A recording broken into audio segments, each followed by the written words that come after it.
చుక్కల్లో తళుకులా హా హా హా, దిక్కుల తొలి వెలుగులా హో హో హో. ఇలా తన భార్య కాంతి తన జీవితంలో వెలుగు నింపిద్దని చెప్పి చాలా ఆనందపడి ఆశపడిన బాలాజీకి మొదటగా తన జీవితంలో చీకటి ఎదురైంది. తర్వాత 40 ఏళ్లకే కాంతి తన భర్తని పైలోకానికి పంపించేసింది. ఈ కథ ఎక్కడ జరిగింది ఏంటి వివరాల్లోకి వెళ్దాం. వరంగల్ జిల్లా వర్ధనంపేట భవానీకుంట తండాలో దారుణం జరిగింది. అక్కడ బాలాజీ అనే ఒక 40 ఏళ్ల వ్యక్తి తన భార్య కాంతి మరియు కుటుంబంతో కలిసి నివసిస్తూ ఉంటాడు. అయితే కాంతి చాలా తెలివిగలది. తను చేసే పనులన్నీ చేసి ఏమీ తెలియనట్టు నటించడం ఫస్ట్ నుంచి అలవాటు.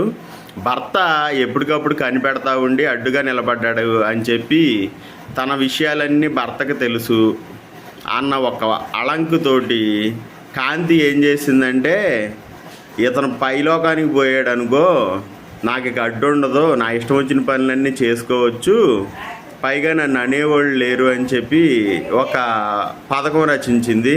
అయితే ఈ మధ్య కర్నూలులో ఐశ్వర్య, మేఘాలయ సోనమ్ము ఇలా అందరూ పట్టుబడిపోతున్నారు కదా భర్తను చంపి. కాబట్టి తెలివిగల దాన్ని కదా, నేను అలా చేయకూడదు, నేను చాలా తెలివిగా తప్పించుకోవాలి ఈ హత్య నుంచి అని చెప్పి చక్కగా వాళ్ళ తండాలో నిర్వహించే దాటుడు పండుగను అడ్డు పెట్టుకుంది.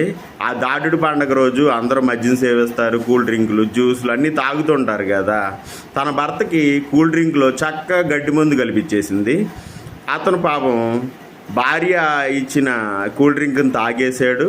కొద్దిసేపటికి అపస్మారక స్థితికి వెళ్ళాడు, చనిపోయాడు అన్నమాట.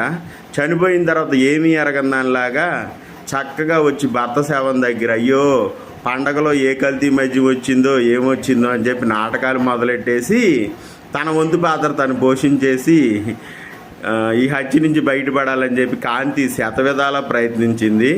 అయితే కాంతి అక్కడ ఒక విషయం మర్చిపోయింది. కల్తీ మద్యం లాంటిది ఏదైనా జరిగితే అందరిలో ఎవరో ఒకరు అస్వస్థతకు గురవ్వాలి, అంతేగాని తన భర్త ఒక్కడికే జరగదు కదా. ఆ విషయాన్ని మర్చిపోయింది. ఇప్పుడు అదే పాయింట్ గ్రామస్తులు పట్టుకున్నారు. పైగా కాంతి విషయం వాళ్ళకి తెలుసు కాబట్టి ఆమె మీదే అనుమానం ఉందని పోలీస్ కంప్లైంట్ ఇవ్వడంతో పోలీసులు రంగప్రవేశం చేశారు.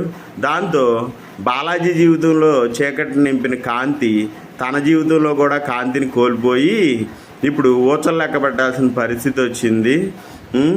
ఏమ్మా కాంతి, పేరు కాంతి అని పెట్టుకున్నాం, నీ మనసు నీ మైండ్ మొత్తం అంతా చీకటి.